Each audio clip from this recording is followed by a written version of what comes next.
There we go. Welcome everyone to this Hello. episode of the Galaxy of Geeks live stream. If you're listening to this afterwards, obviously the podcast version, we welcome back Christian as a guest host while Mr. Chris Vaglio is off fighting an intergalactic war somewhere. He's saving Padawans, Jedis, Siths, everyone. He's out there saving the world, and the universe and the galaxy. But anyway, if you are listening to this show for the first time, know that you can subscribe on iTunes, Spotify, Stitcher, Amazon, so on and so forth. You can also follow us on pretty much all the major social media platforms. If you just so happen to be watching this version, it is going out live in an audio format on Mixcloud. So I know people that have reached out and said to me, hey, I've been watching the show while I'm driving. I'm like, well, don't watch the show while you're driving.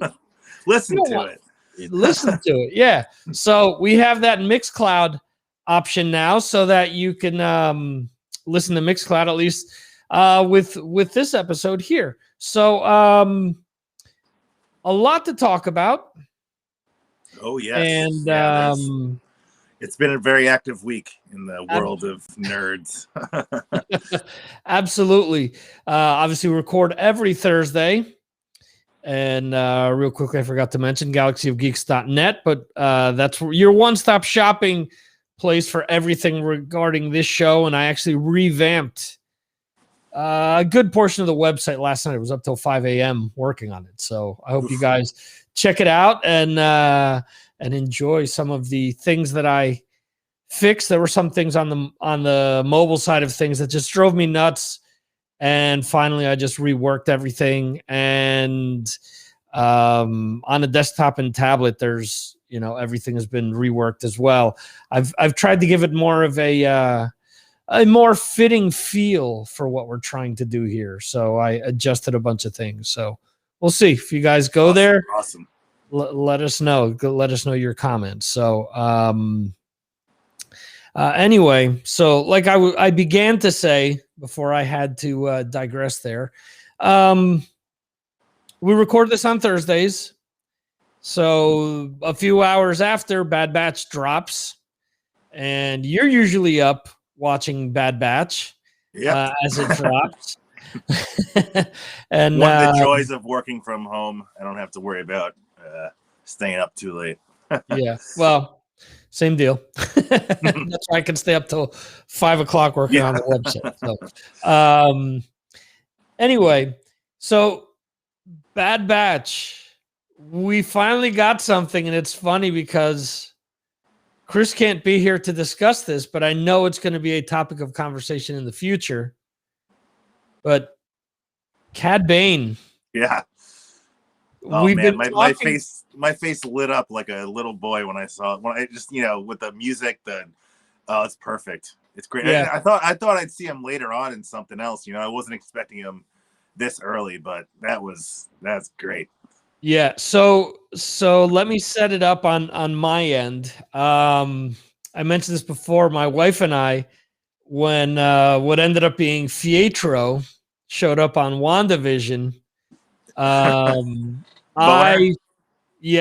freaked out because I'm like, oh my God, here it is, crossover. Fox,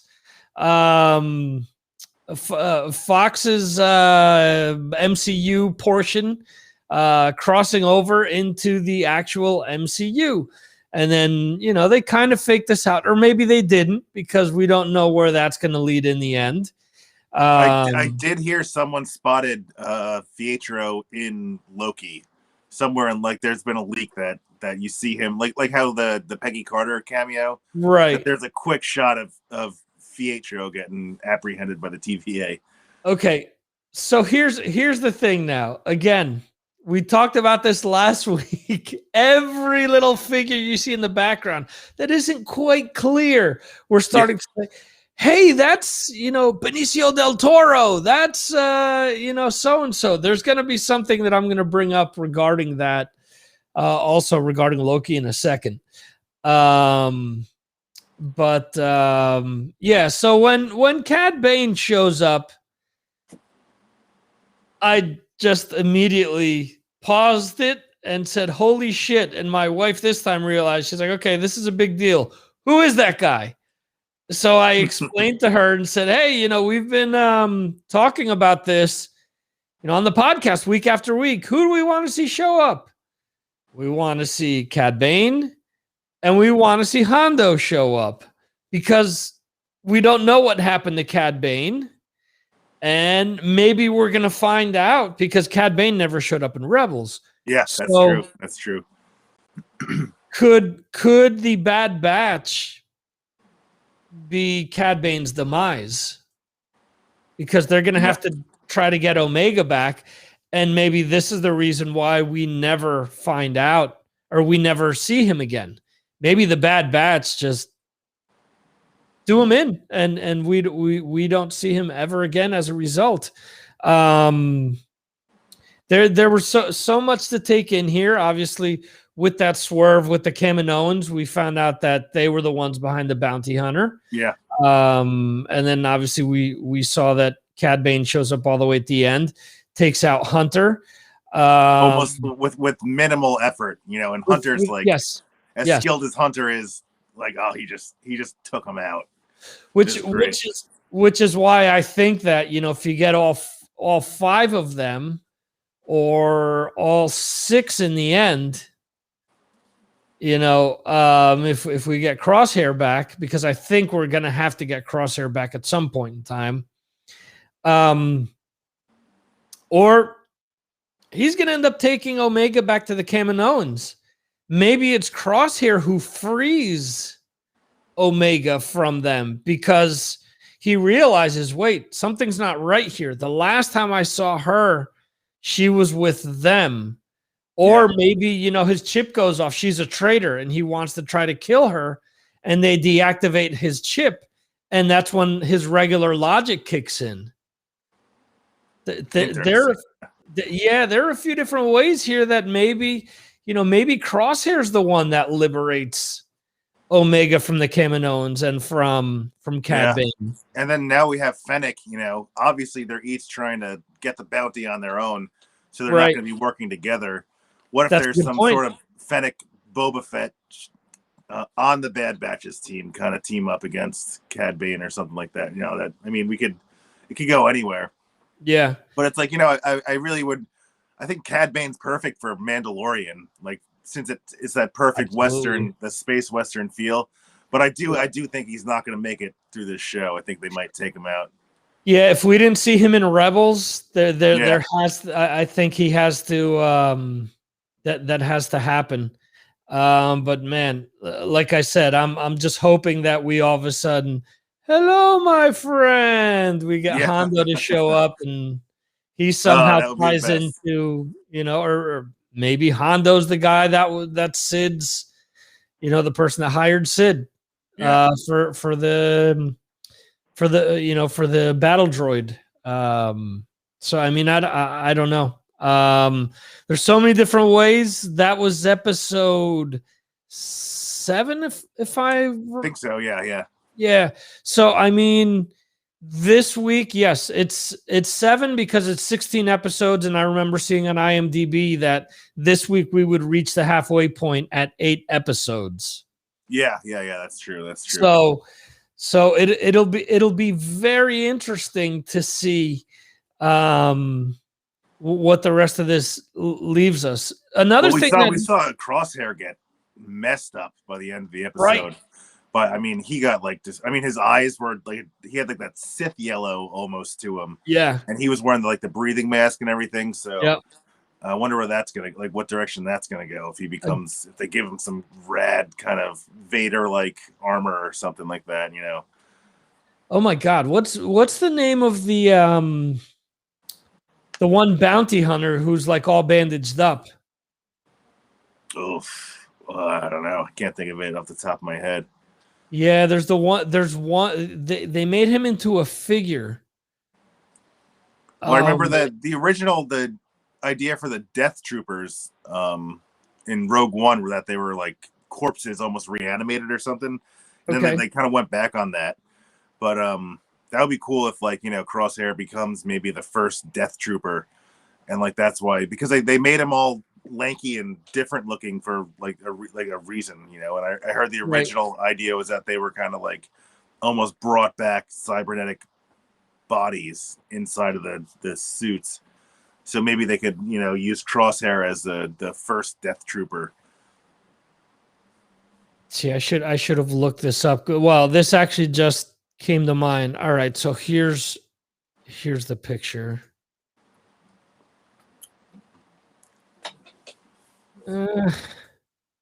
Yeah, but what's this guy's name? Okay, let me see if I can share this. No, I can absolutely share this. Let's see.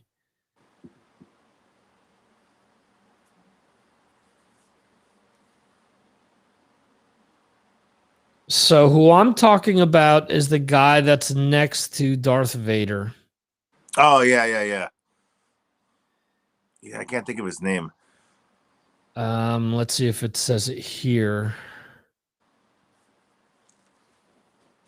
I'm wondering if, yeah, it doesn't say it. Nah, I guess I'm off. I was gonna say maybe, are they alluding to the fact that Crosshair becomes this guy here? But I don't know.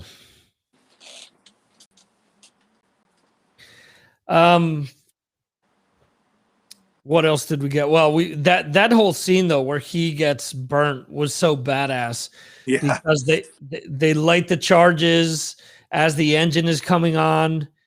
They drop all of a sudden, and then that flame is redirected, and they pretty much burn their own troops. It was a case where they got outsmarted with that. And it's funny because Crosshair with the inhibitor chip, just time after time gets outsmarted by them, because it's almost like he's locked into just static thinking as opposed to just rolling with the punches and, changing his way of thinking depending on what the situation is. Currently, he's just going by what the inhibitor chip is allowing him to do. And it almost reverts him to just a normie clone, just like one of the regular clones. It kind of took away his advantage that he had over him. So he's not outside of just being that excellent shot, everything else is, like you're saying, is like kind of gone. And I think, obviously he was an integral part of what the Bad Batch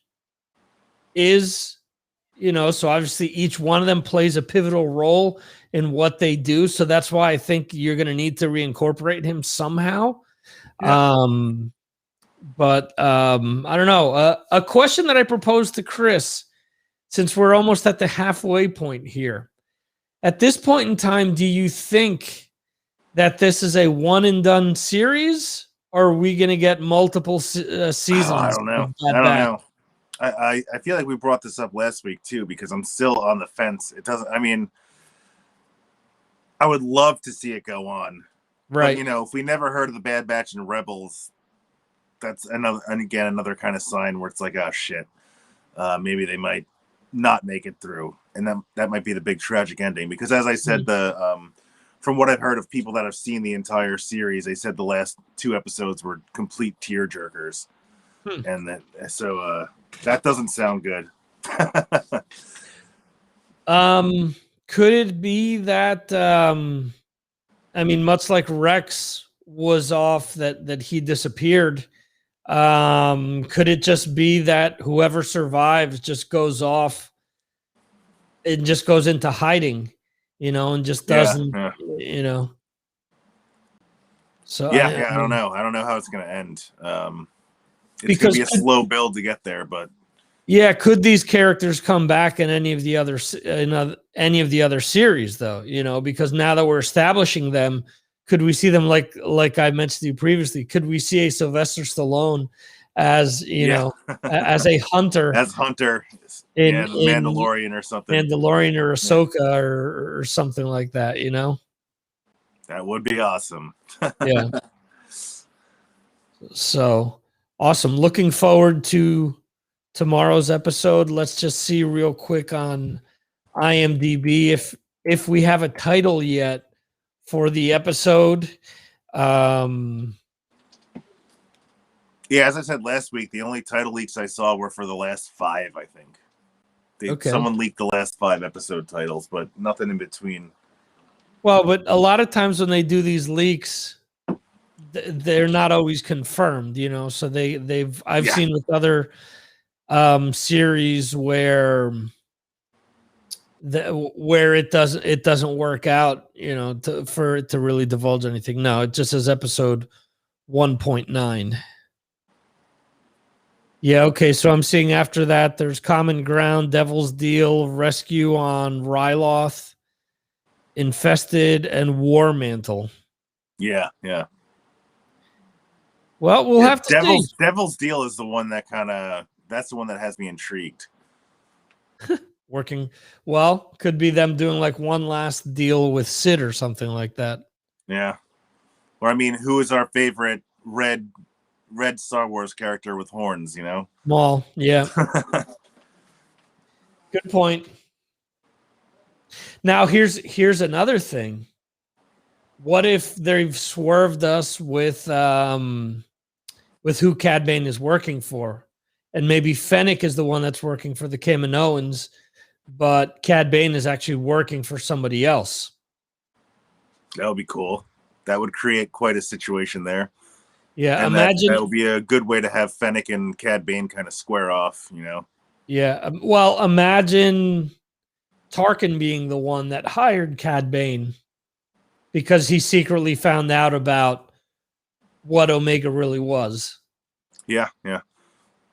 Well, it's Nala Su, the Prime Minister of Kamino, really kind of made it a point that they don't really care about the Bad Batch. They just want Omega back because I believe they're going to use her for whatever the phase 3 of cloning is, or for something. But they really made that clear. But and I saw in one of the Easter egg videos, they also talked about the fact that we should see more Kaminoans in the future, because where they're usually talking is in their like where their conference gets together, or not their conference, their Congress, Jesus. And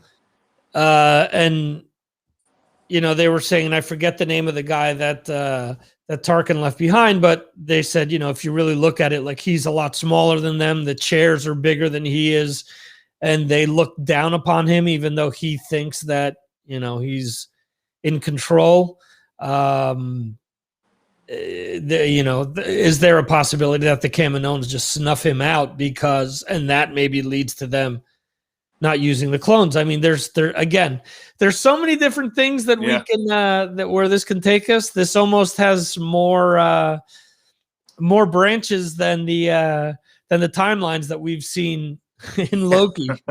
So it could really go in any direction. I wonder if they're gonna do finally officially introduce stormtroopers. I feel like that's gonna be a part of this too. We're gonna see the first generation of actual recruited soldiers, and all that kind of come in at one point.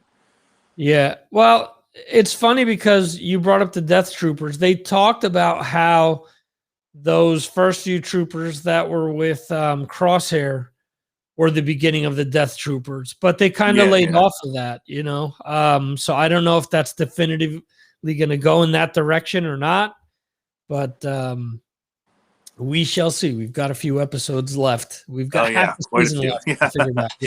This one's going to keep going. Yep, absolutely. So Sunday, we got to see the debut episode of season 5 from Rick and Morty. Oh, yeah. It's funny because as much as they promoted it, they really didn't promote it at the same time. There's such a diehard following for this series that they started promoting it, a week before it dropped, 10 days. I mean, it was something. Well, was it the last season or the one before where they just didn't promote it, and they just on April Fool's Day they just dropped the premiere, and everyone thought it was a joke, like that's funny. It's like no, they actually dropped the season premiere on April Fool's Day with no mention of it before. Yeah, and they talked about the fact that you know, they weren't sure if they were going to do a season 4, then this season 5, because season 4 was only, I believe, 5 episodes. They said, oh, well, season 5 is actually going to be the second part of season 4. And then, you know, all of a sudden they were saying, no, season 5 debuts next week. You know, so it's interesting because there's been all this talk these last few years, because there were also gaps between seasons. There was talk that, you know, we may never get more episodes. Then they started talking about the fact that, okay, that since Adult Swim was fine with them just delivering like 5 episodes, that we may just get 5 episode seasons and that's it. Obviously we talked about how, you know, their involvement in Loki and their involvement in Ant-Man, and also they have Solar Opposites now as well. And I mean, Rick and Morty, I've read it, that show alone brings in more money to Cartoon Network than everything else they do combined. That's like their flagship at this point. It's, I believe, their number one thing. Yeah. Think of the merchandising, just the merchandising alone. Yeah. And again, five episodes. Have you heard anyone say at any point in time, oh, they're losing their step, you know, it's not as funny anymore? Nothing like that. Never. And just, I don't know, they opened a Rick and Morty pop-up at a Wendy's in California that I saw. I think in Panorama City. And it's, I mean, they lined the entire drive-through with screens, and they're playing like, they're like kind of projecting like different worlds and planets as you drive through. And they have specific like Rick and Morty foods and all that stuff. Everyone's dressed all like Rick and Morty. Oh, wow. Apparently it looks awesome. I wish I was able to go. Right. But if hopefully they do it on this side. But I think this is the second time they did it. They did it last year too at another Wendy's somewhere else. Right. But yeah, it's insane like how big that show is, you know? Yeah. And it's funny because I watched a show where they discussed all the Easter eggs, and they talk about how so many things like tie into different Marvel things and different things from pop culture and whatnot. So we talked about it last week, how with Loki and with the upcoming Ant-Man movie, how it just made sense, and actually Doctor Strange as well, how it just made sense that who better to do stuff about, you know, multiverses and interdimensional stories and everything else than, you know, these guys, because they've been doing it for how many years now, and they've been very successful.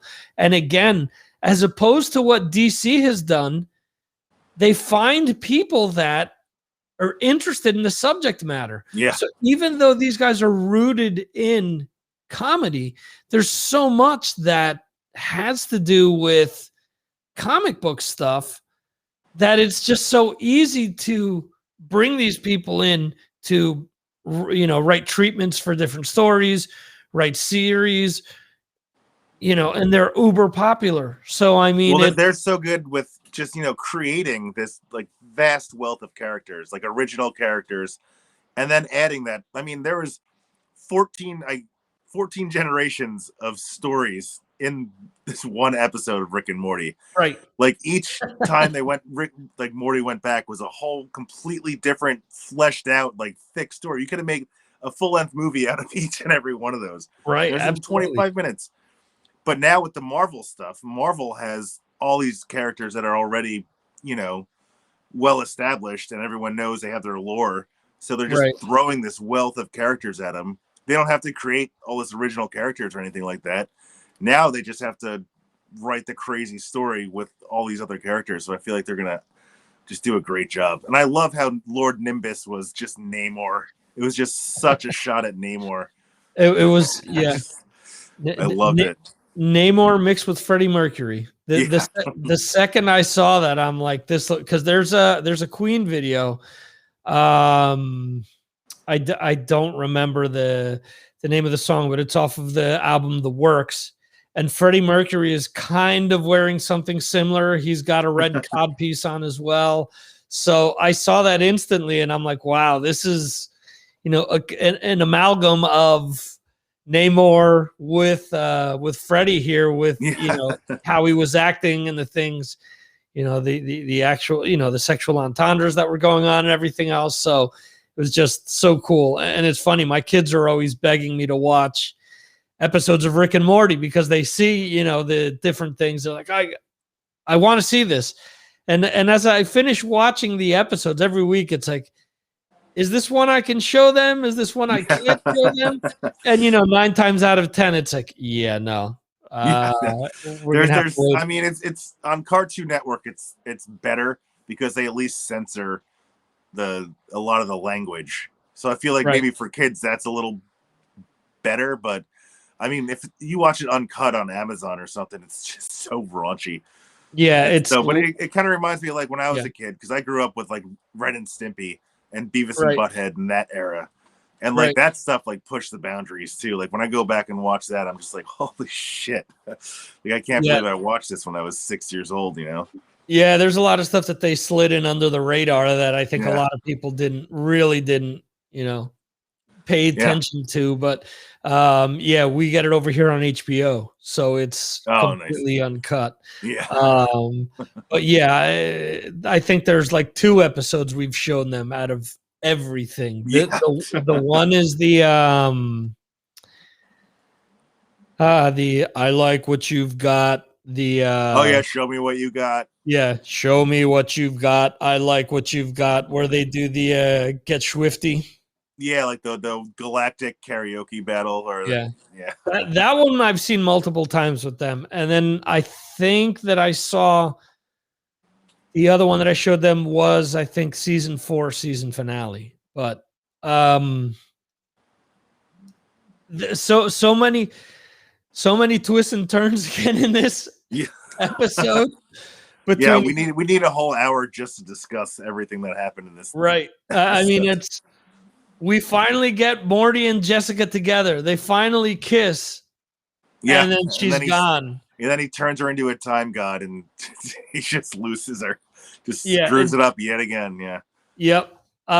We have again the twists and turns with Nimbus and with and with Rick, and we think that finally things are going in one direction, and then they swerve somewhere else. Then it turns out that he saves them, and it's just ridiculous. All the different things, all the different places they take us with that. And then Nimbus and Jerry and Beth too, and that whole thing that's going on. Yeah, it's just absolutely ridiculous. There's little details in that episode that I won't even mention aloud because it's just funny stuff. Yeah, but yeah, the fact that all it took was that poor guy. I forgot his name. The Bovie was the cow guy, and he was just watching the wine, and that's it. All he did was help Morty carry wine back. Yep, and that started. That was it. That started everything. Timeline of events for that entire civilization. And it got absolutely insane. Okay, so it looks like, as of now, there's 4 episodes announced. And then what they're going to do, another break probably, like last season. I guess last season ended up being 10 episodes. Yeah, because it started in November, and then they had their break in December, and then they came back in May, and then just did 4 episodes in May. So based on what they've done before, I'm imagining that they'll give us 4 now and maybe 4 at the end of the year. Yeah. So, but the titles of the episodes. So, the episode 1 was Mort, Dinner, Rick, Andre, and the Rick Andre. The episode is based off of this. It's like an old movie, right, from the 60s. Yeah. Yeah. So it's kind of interesting there. Next week's episode is called I don't even know if I can pronounce this. Mortiplicity. Oh God. Yeah. I'd assume that's multiplicity with Michael Keaton kind of play on that. Yeah. I guess, right? Then a Rick Convenient Mort. And the last episode has no title, but the picture that's shown is Summer, Morty, and someone else screaming in Rick's spacecraft. So interesting. Looks like looks almost like Shaggy from Scooby-Doo behind Summer. And since anything is possible in this, we saw Nimbus again, a play on Namor. So could be a play on Shaggy easily. Yeah, so, yeah. I'm excited to see where this goes. That was just ridiculous. Yeah. Absolutely. So so let's hop on over to Loki right now. This is the first episode where they've been in one like location. They've been on the moon. Which I was kind of confused because I thought they kept saying that the moon was, or that a planet was crashing down on a moon. But then when I saw a bunch of Easter egg videos today, they talked about them being on a planet and that the moon was crashing down onto the planet. I couldn't really distinguish between that. What was happening there? But I thought it was a planet that was crashing into the moon and they were on the moon. Right. That's what it seemed like initially, because that's what Sylvie said initially, was that that planet is crashing down on us. And really, if you look at the, what it looked like where they were, it looked more like a moon than it did, an actual planet. So unless you're in George Lucas's world and, the moon of Endor is lush and thick and celebratory rainforest there. The beautiful California redwoods. Yes. Anyway, so the planet is okay. So they were saying that so now I'm confusing myself here even more, because apparently with one of the other things that I wrote down here is that they were on the planet of Lamentis, but I'm pretty sure that she said that planet is crashing down on us. Yeah, Lamentis 1 is the moon, I believe. I think. I'm not sure. It is in the comics, and it's related to some stuff that I just started to look up, but didn't really well verse myself in. But right. Yeah, I think they're on the moon. Okay. I can't. It's very confusing. Okay, so let's first talk about the episode. Obviously, it's a feeling out period between Loki and Sylvie to figure out who's who, who's what's what. They keep teasing us, Lady Loki, Enchantress.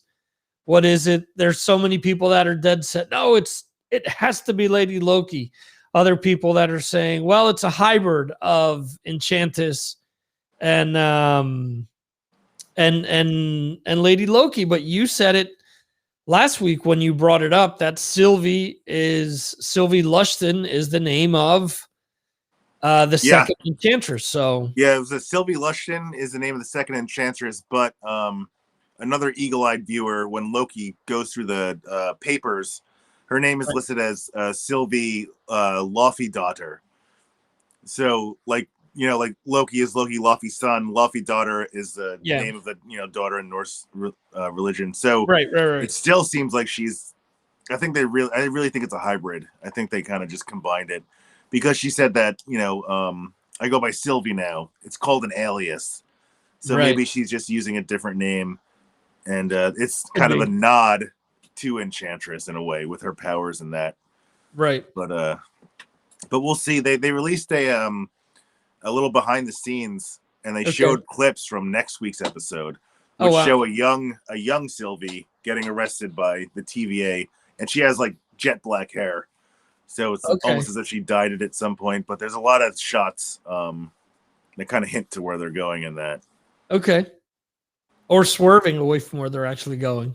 Yeah. Because a lot of times they give us stuff and, we interpret it one way, and then when we finally see it played on the screen, it goes in a completely different direction. Yeah. Very true. Very true. Yeah. So it was just so funny where Loki can't help himself. He has to be Loki. Like, she falls asleep for a second, And he just starts singing and dancing and whining and dining everyone, and he just gets drunk.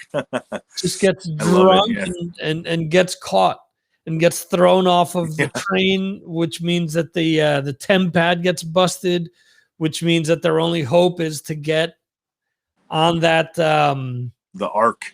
On the Ark, which we see that the Ark gets torn to shreds by a piece of explodes. Yeah. Yeah. Well, that's what she said at the beginning was she goes, "This is the only apocalypse where no one escapes." Right. So I mean, at this point, this also dispelled the rumors about Black Widow that everyone was saying, like, "Oh, Black Widow's in the trailer."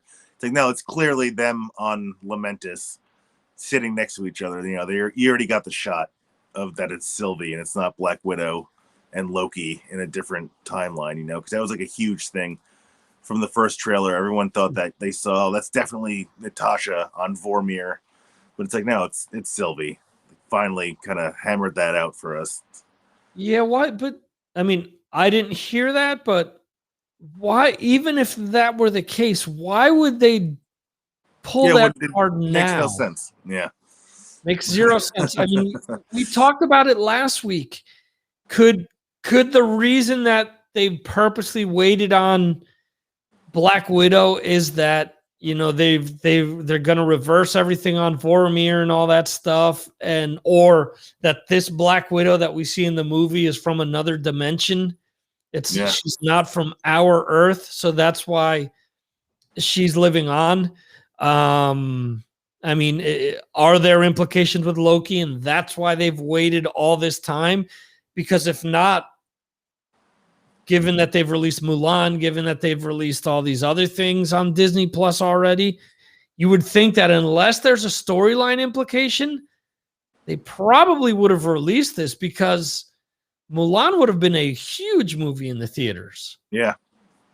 So I have to think that there are still other motives in there.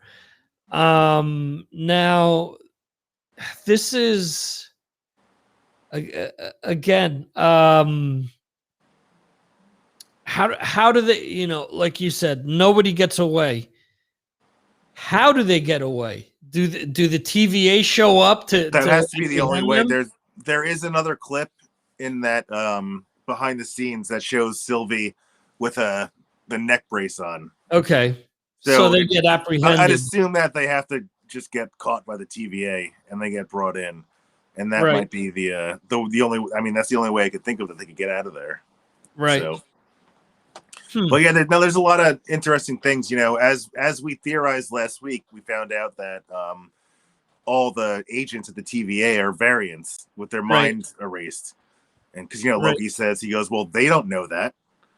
Right. And that explains Mobius, and his love of 90s stuff, and Right. So I feel like there's going to be some sort of revolt, and Sylvie also hinted at saying that the universe creates chaos against the TVA, which is almost in the sense that the universe itself is trying to branch off from the sacred timeline, and the TVA is like stopping it. So they create things like her to kind of go against that, which is interesting to say that maybe the TVA really is the main big bad of this show, and the timekeepers or Kang or whatever it's going to be. Right. I mean, that would make total sense if they reveal at the end that Kang is really that, that central figure that they keep talking about. Then it's a no-brainer. Then that's where they're going with this. Yeah. That'll be rather interesting. Similar to Bad Batch. The next episode will be the halfway mark at 4 episodes. Yeah, and in an interview, no, it's 6 episodes. It's 6 episodes. Yeah, we've already reached it. Yeah. And Tom Hiddleston said in an interview that episodes 4 and 5 combined are by far his favorite. He said, he goes, when I was reading the scripts, it blew my mind what's about to happen. You guys you're in for it. So hopefully something nuts happens. I mean, it's already been it's my favorite Marvel show so far, hands down. This was probably my favorite episode. You know, and even like the fight scenes with Sylvie, like some of that was real violent for Disney. I mean, she's breaking people's arms and just erasing them from existence. Yes. She killed like so many people. That's I was like, wow, that was ruthless, man. Yeah, that's something that Chris and me have talked about, you know, from Falcon and Winter Soldier, Bad Batch to Mando had some pretty heavy stuff too. But stuff with them, you know, even swearing, stuff with them, you know, offing people where, you know, they're just flat out, you know, in the opening sequence of Falcon and Winter Soldier, he's kicking people out of helicopters. Yeah. You know, that's what I'm saying. Everyone always says, "Oh, well, John Walker killed one guy. He's a murderer." It's like, well, Falcon killed like 10 people in the first 15 seconds of the first episode. Right. It always leads me back to the scene in Clerks with the lawyer talking about the Death Star and saying, well, the independent contractors. Independent contractors. Yeah. Did they have insurance, or was the company liable for their death? Was the Empire liable for their death? So it's kind of take on the job, you take on the risk. Yeah, there you go. Absolutely. And that was funny because that was Finn. Finn was just a janitor. Right. Yeah, which was hilarious. You know, it's true that they do, I guess, have menial jobs up on that Death Star. You know, like in the Empire. So this is kind of the same thing. Like you said, you know, she took the whatever those sticks are called, just disintegrated a bunch of dudes. Yeah. People getting thrown out of the windows of the train. You know, I guess they walked away from getting thrown out. So I guess they would want to lead you to believe that whoever got thrown out survived, but not everyone's a god. Yeah. So there's your difference. I guess we have to bring up Loki, you know, coming out as bi. Yep. You know, that and the way they did it, I think, was great, because everyone's like, oh, if they're gonna throw it in our face.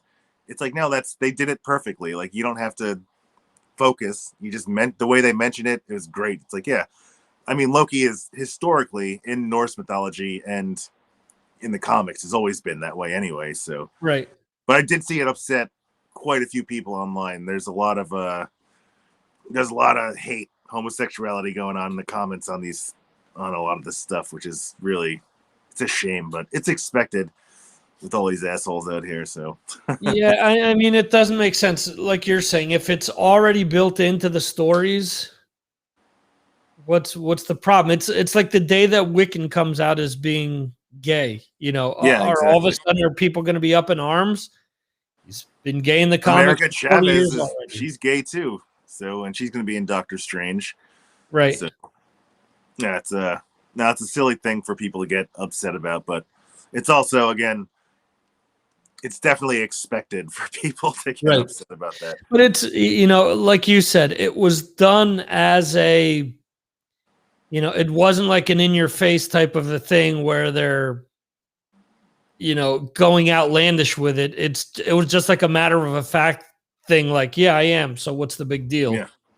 Type of a thing. You know, yeah, I've had a little of each, and that's all he says. You know, and she says, yeah, so have I. You know, it's one of these things where it's like, okay, no big deal. Just another. It's a part of life. What's the problem? Yeah, so, exactly. yeah. So, again, there's so many things that I think with this series, much like WandaVision, we're getting, oh my God, this means this. This means the other thing.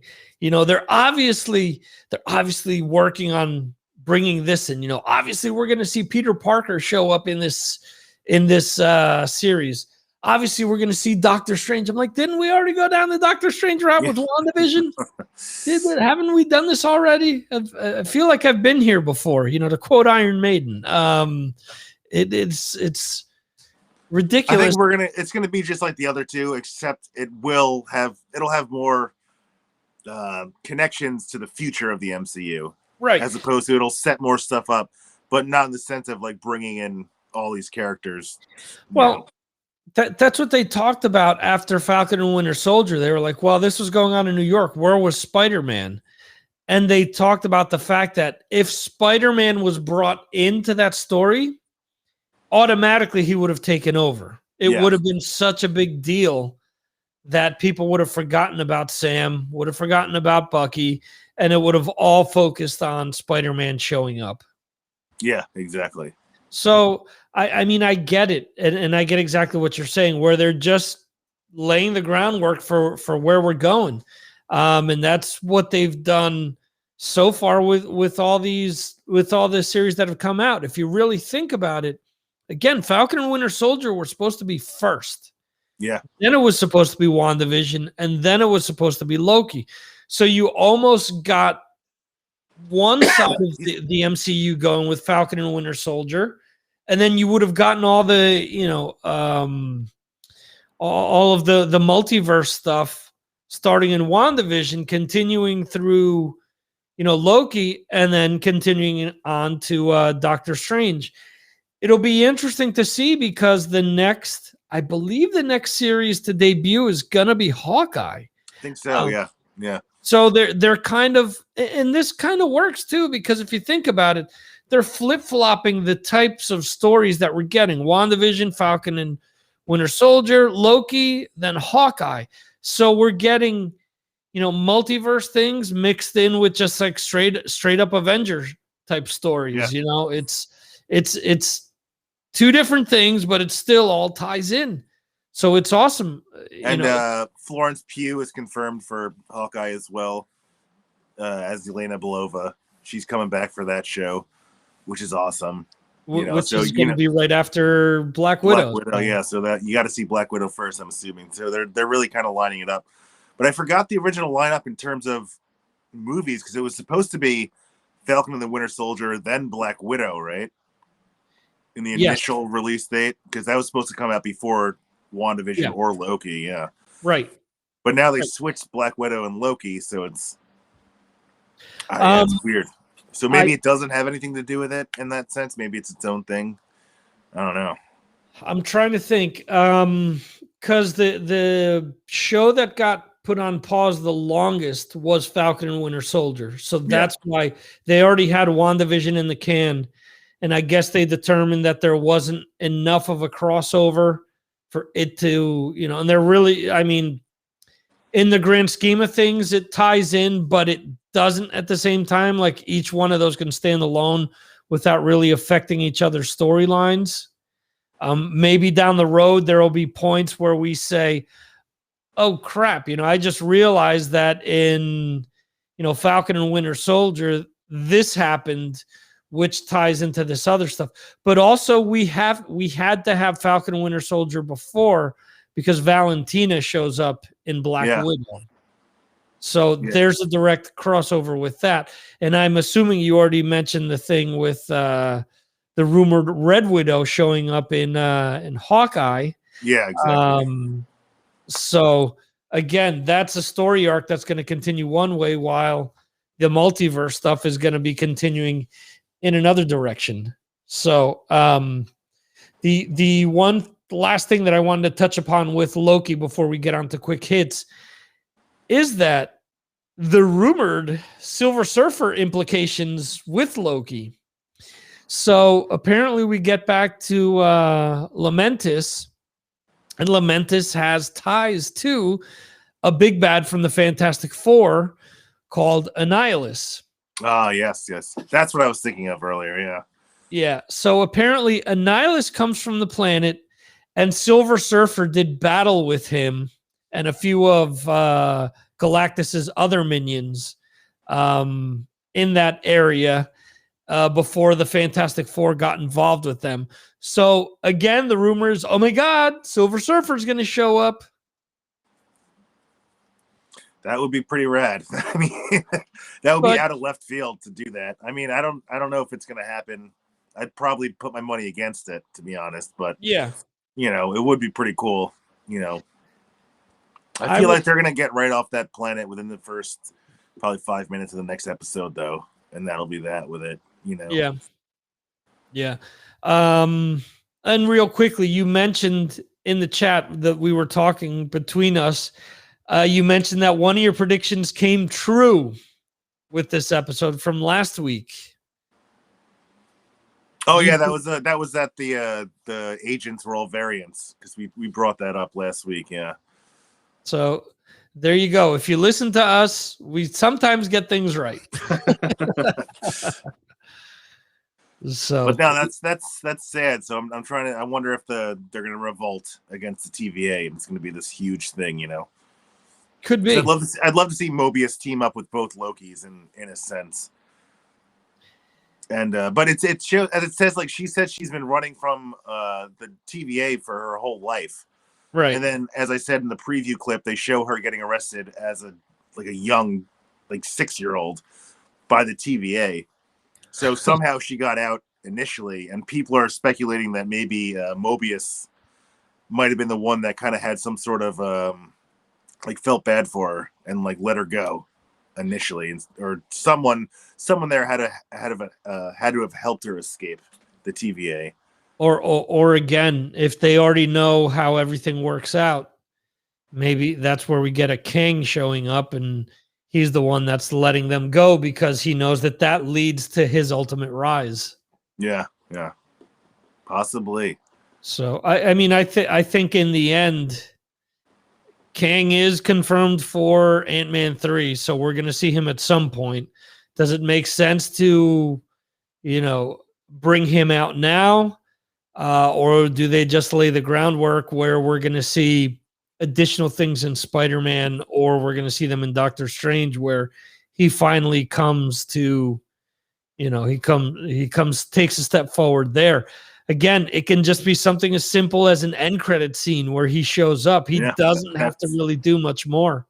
That's how they did it last time with Thanos over 10 years, just sticking him in little blips here and there. Yep. He really only showed up in Guardians in the actual film in the role. I think that was the first time. Or no, he was in the first Avengers movie. Because there's the scenes with that guy, I forgot his name. His like right-hand man in the first Avengers. Black Maul or something. Yeah, something like that. Yeah. Yeah. So I mean, similar deal. And it's funny how everyone is hell bent that we're obviously getting Secret Wars. And I'm thinking, doesn't it make sense that they work out all the multiverse stuff first?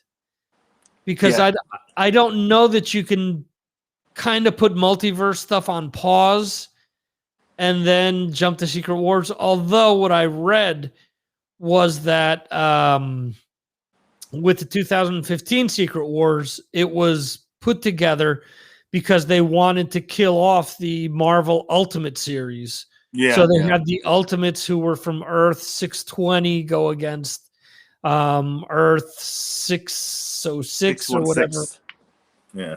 Yeah. So that way they combine stuff. And of course, that's how they're bringing the X-Men in. That's how they're, there are just so many things where, okay, sure, all of a sudden we're just going to throw everything in one big ball of wax and just release it at once. It could happen. It could be that they all of a sudden, start to release things that tie in. They're also saying that the Eternals ties into Loki somehow, which could be because we saw Celestials in I think the first 2 Thor movies. Yeah. So I mean, there's still a ways to go till we see where they go. Exactly. Till we get to that Infinity War Endgame type thing, and we could still have several team ups along the way, like we saw with Civil War. And it doesn't necessarily have to be called Secret Wars in that sense, because it can just be centered. Again, Captain America: Civil War. It had all of them, but it was under the Captain America banner. We don't have to just have it flat out be, an event film. It doesn't have to necessarily have that, because we could have a, who's going to become the new Cap? Is it going to be Doctor Strange? Is it going to become, Captain Marvel?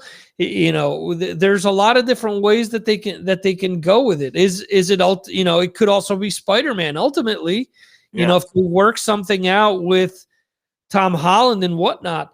None of those other characters have the same weight or name that Spider-Man has. So that's true. Yeah. Moving along here. Oh, quick hits. I killed it myself. Okay, so the Shang-Chi trailer drops tonight during NBA Countdown. So right before the playoff game, it drops. Which leads me to think, why are so many people rumoring the Spider-Man trailer when that comes out in December and Shang-Chi comes out in September? I just don't get the Spider-Man trailer stuff. And as we talked about last week, even the official Twitter for Spider-Man is even laughing at people with all this Spider-Man trailer stuff.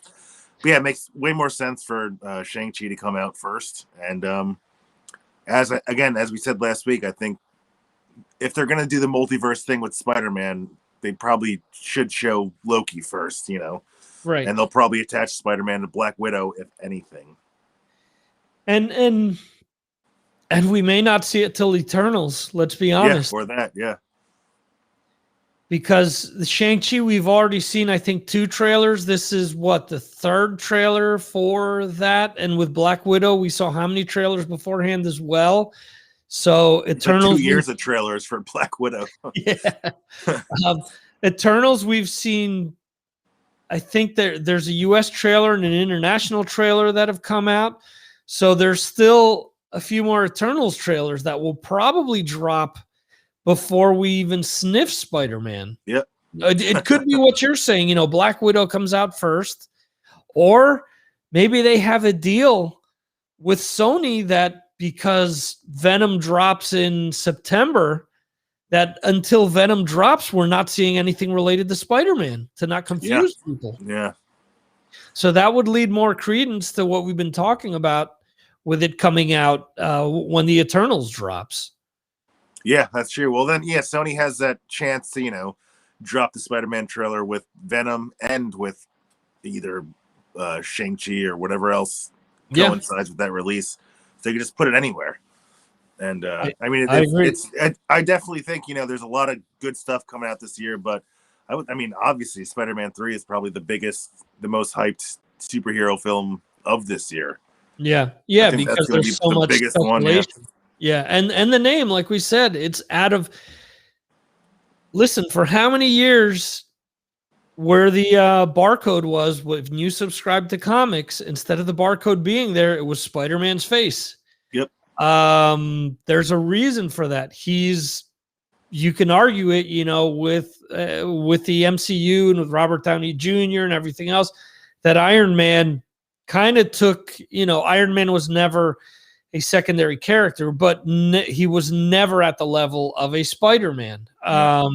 You had those block of, the Avengers, if you think about it, each one of those characters, for the most part, especially Cap and Iron Man and Thor and Hulk, that's your kind of foundation of Marvel, with Fantastic Four, with X-Men, but Spider-Man was always above them. The only other character that's kind of got the popularity is Wolverine, if you go to think about it. Yeah, Wolverine is that other character that has that uber popularity that Spider-Man has on its own. So that's another reason why I think that they're waiting to introduce the X-Men under the right circumstances, because Wolverine is just going to be money once they release, once he hits the big screen for them.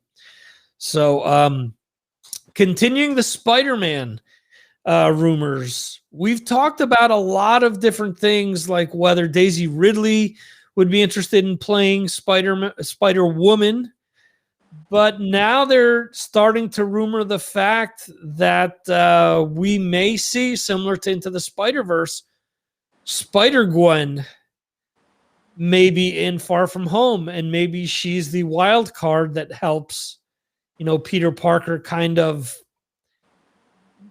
get home or set the pieces back into motion. That's something that I think they really haven't talked about, because I haven't heard anything about her yet, about Spider-Gwen.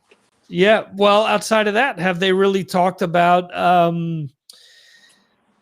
Ah, damn it! I'm drawing a blank now. Mary Jane from Tobey Maguire. Kirsten Dunst. Kirsten Dunst. We haven't really heard anything about her.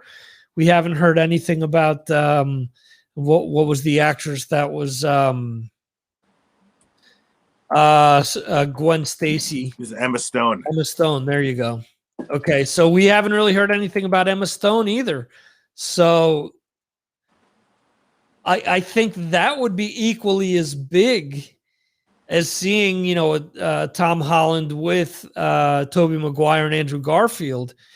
Certainly, Emma Stone is a bigger name than Andrew Garfield at this point in time. Yeah.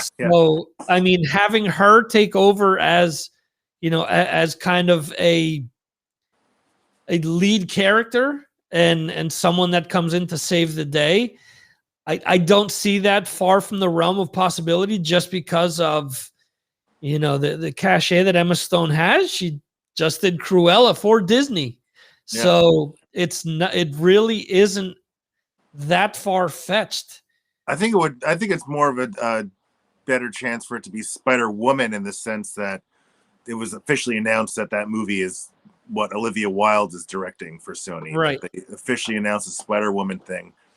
Right. And I feel like for Peter to meet, for the first time Peter meets Gwen Stacy, for her to be Spider-Gwen, it would be a little weird, as opposed to, I think you'd have to know like his universe's normal Gwen Stacy first. And then he meets the multiversal kind of thing. And Emma Stone's a lot older than Peter. And I know they're Spider-Gwen's pretty much, the same age as him in that sense as well. Right. But it's weird. I hopefully it's her, because I have her first appearance in mint condition, so that will probably go up a couple dollars. Yeah. Well, think about it. Into the Spider-Verse, though, when Miles Morales becomes acquainted with her, he had no idea of who she was until she just showed up in his universe, basically. Oh yeah. But that was Miles. I mean, Peter and Gwen have that history, Right. But again, they could just change it, just like they did with MJ. We don't need to see Gwen Stacy die again. So anything's up there. Well, we kind of already did, right? Yeah. they kind of left it out there. You kill her dad in the first one. You pretty much give us the sense that you kill him in the second one, or her in the second one. The other sticky situation, which they haven't addressed either, is James Franco. Oh yeah. I haven't heard anything about that either. Such a big part of the Sam Raimi Spider-Man movies, but now with everything that's going on with him, it may not be, I'm not sure that Disney would go close to that at all. I think that's probably off the table for sure. They would probably venture into, again, if it's multiverse, maybe they bring in the Henry Osborn from Amazing Spider-Man instead. Yeah, that's true. Yeah, we do have two of them to choose from, so. Right. So we will see with that. Moving over to DC. James Gunn says he'd definitely make a solo Harley Quinn movie. Oh, I'd love to see that. I mean, the new Suicide Squad trailer looked great. It looked really cool. I mean, anything that he touches is just great so far. And, I think he adds that element of craziness that's needed for a lot of this stuff. Just think about Guardians, how he brought that to life when it was really like, could you even consider them a secondary team? I mean, I would consider the Defenders a secondary Marvel team, behind like the Avengers and the X-Men.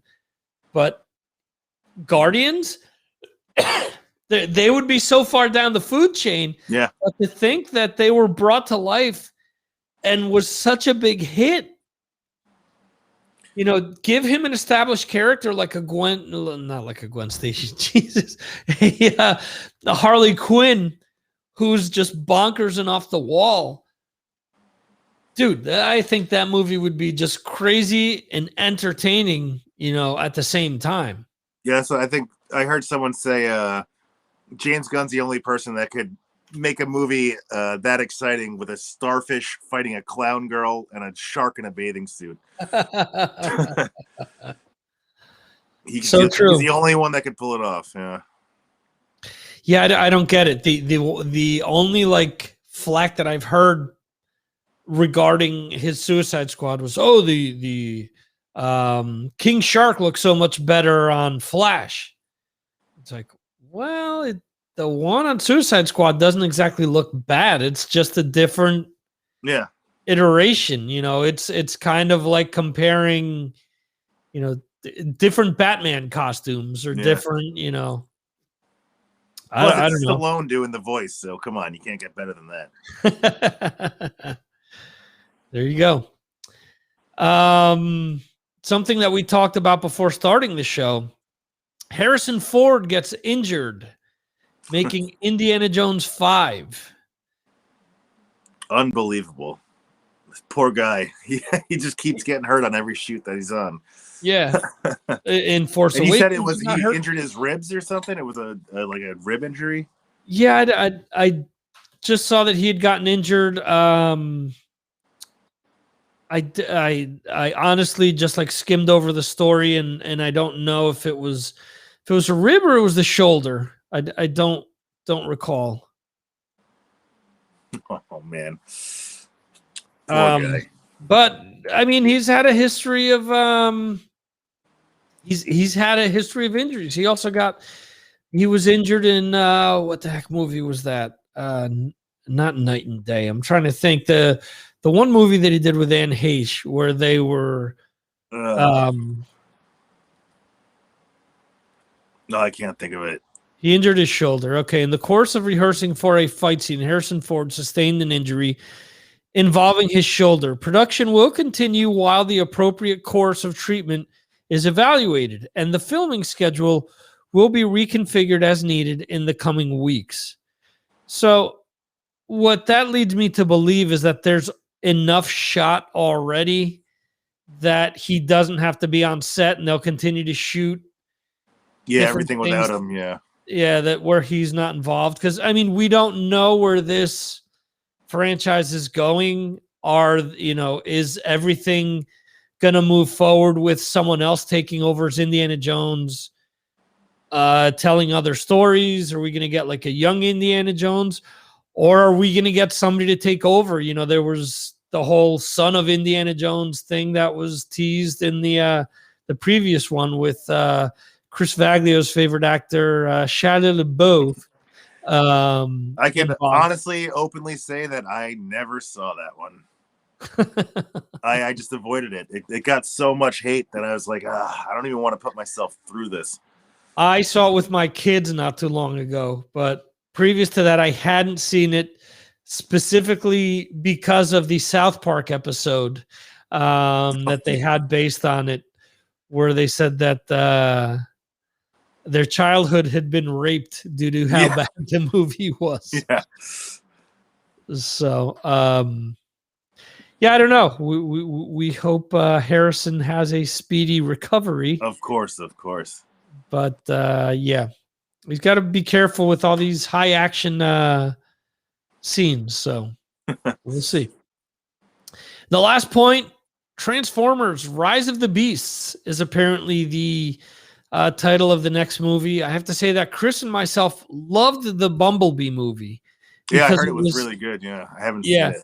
I don't think I've seen a single live-action Transformers movie. Okay, so the first one was really good, but then they exponentially got worse as time went by. Like it was... That's what I've heard, yeah. Yeah, I mean, they're Michael Bay movies, so gratuitous explosions, gratuitous stuff just for the sake of it, regardless whether the story calls for it or not. You know, hey, they're scrambling eggs. A whole building explodes. Hey there, someone's tying their shoe. Oh my God, a nuclear bomb just hit. These things. Me and my buddy watched the 80s cartoon movie all the time. Right. It's a classic. But I've never seen any of them. I gotta check them out. I mean, the only two Michael Bay movies that I'm crazy about is The Rock and Bad Boys 2, I think, are two excellent films that he did. The Rock is great, but The Rock is something where you didn't have the big, blow ups until the end when they're blowing up Alcatraz, basically, with the F-22s, but or F-18s, excuse me. Outside of that, it's confined to small areas, and it's really like a close-up, like action movie. So it works great. Yeah. But then after that, when he just got into the habit of, just doing blowing shit up for the sake of blowing shit up, it was like, yeah. He's like the wrecker of directors. Right, exactly. Yeah. I wasn't gonna give her the live explosives, it's one of those things, But so the last Transformers movie, Bumblebee, was done on a smaller scale, just focused on one Transformer. It was a really like personal type story between him and the humans that were involved in the story, and it worked. Yeah, I heard it was great. I heard it was really good, but it didn't do as well as the others, because by the time the movie came out, there were 5 Transformers movies before it, and they had already ruined it. It's similar to what we talk about a lot of these DC movies, where by the time you get to a Justice League, there was just so much that had just gone wrong that a lot of people just stayed away. No one gave a shit. Yeah. So it's kind of the same thing. Although Bumblebee was good, people didn't care because they had destroyed the franchise essentially. So, I don't know. Did you see those leaked photos? Speaking of DC, from the Flash movie, that actually they finally showed Michael Keaton as Bruce Wayne on set, and then leaked photos of Supergirl as well in the suit, all suited up.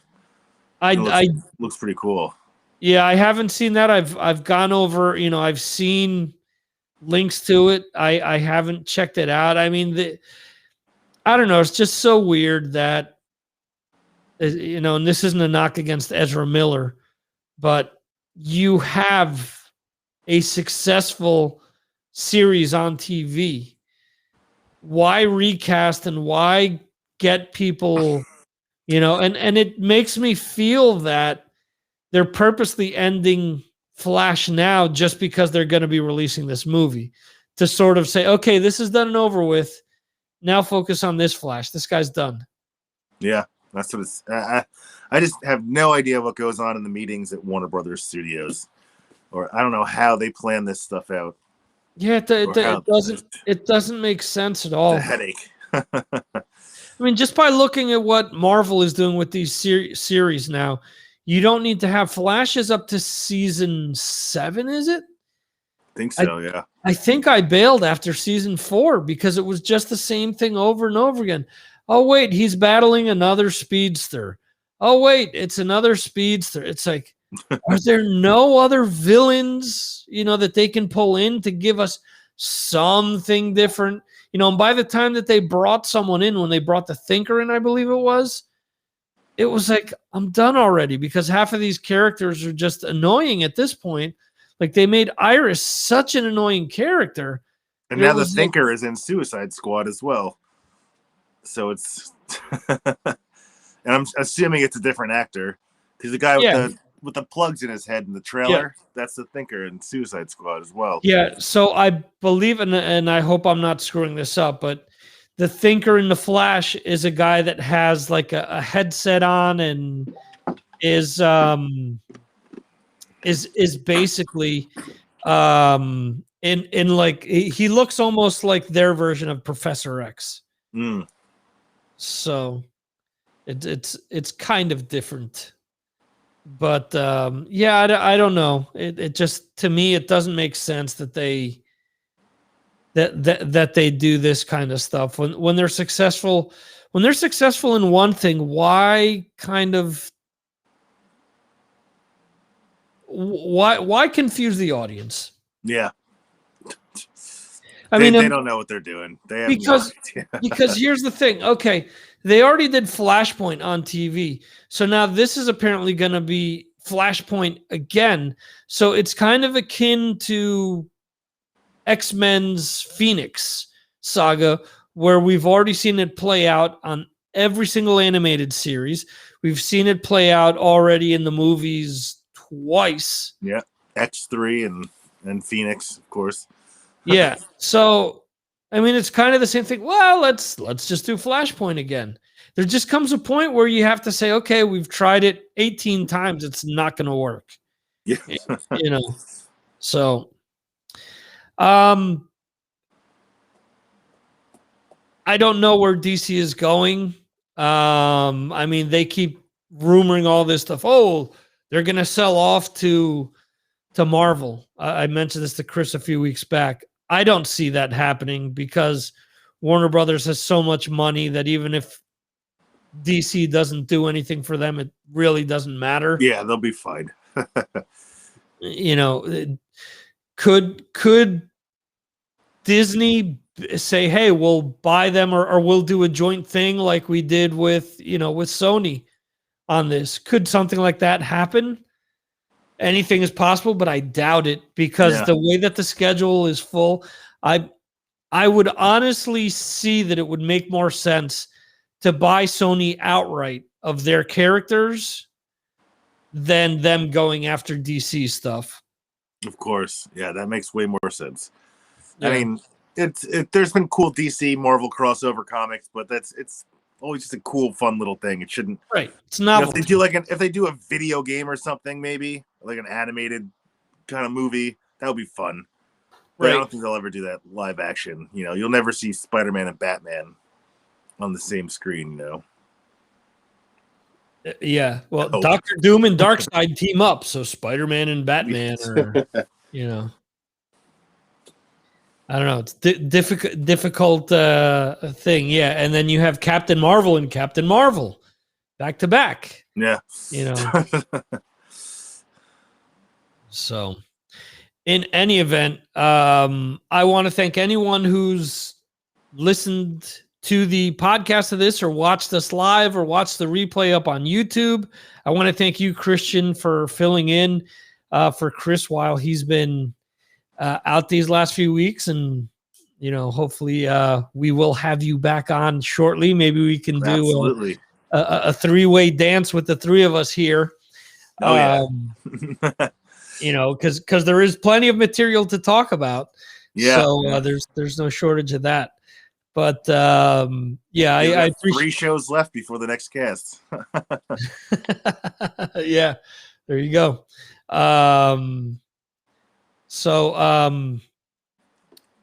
Thanks to everyone that's watching. Thanks to everyone that's subscribed.